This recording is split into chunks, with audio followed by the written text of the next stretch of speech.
본다는 것은 무엇일까요? 오늘날 광학 이론에서는 이렇게 설명합니다. 빛이 어떤 대상을 반사해서 생겨난 이미지가 사람의 망막에 맺힌 것, 그것을 보는 것이라고 설명합니다. 즉 외부에서 들어오는 자극을 우리의 감각기관인 눈이 수용하는 것을 보는 것이라고 말한다는 이야기입니다. 그러면 과거에도 그렇게 생각했을까요? 고대 서양 철학은 이와는 반대되는 견해를 가지고 있습니다. 오히려 눈에서 나온 어떤 빛이 사물에 접촉하게 됐을 때 그 사물의 형태와 색깔을 인간의 영혼이 인식하게 된다는 것, 그것을 보는 것이라고 이야기했답니다. 즉 눈에서 시각 광선이 나와서 그 대상까지 능동적으로 뻗어가서 둘이 협응하게 되는 과정을 보는 것이라고 표현했다는 겁니다.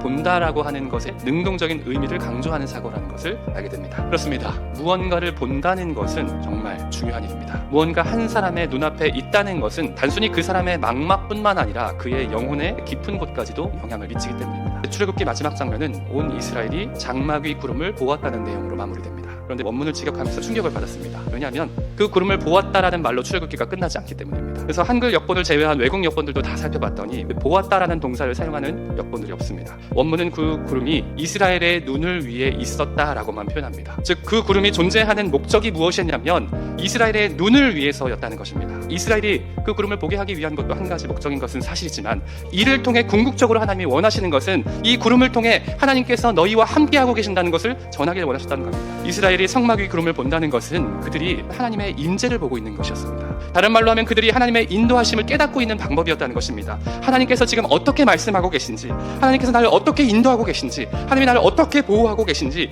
그 구름을 통해서 알 수 있었다는 것입니다. 그 하나님께서 오늘 우리를 위해 우리 앞에도 구름을 두셨습니다. 그것이 무엇일까요? 바로 하나님의 말씀인 성경입니다.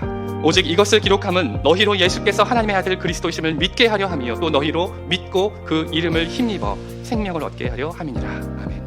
모든 성경은 하나님의 감동으로 된 것으로 교훈과 책망과 바르게 함과 의로 교육하기에 유익하니 이는 하나님의 사람으로 온전하게 하며 모든 선한 일을 행할 능력을 갖추게 하려 함이라. 아멘. 그렇습니다. 이스라엘의 눈앞에 있는 구름처럼 성경은 오늘 우리 눈앞에 두신 하나님의 임재와 인도의 표시라는 것입니다.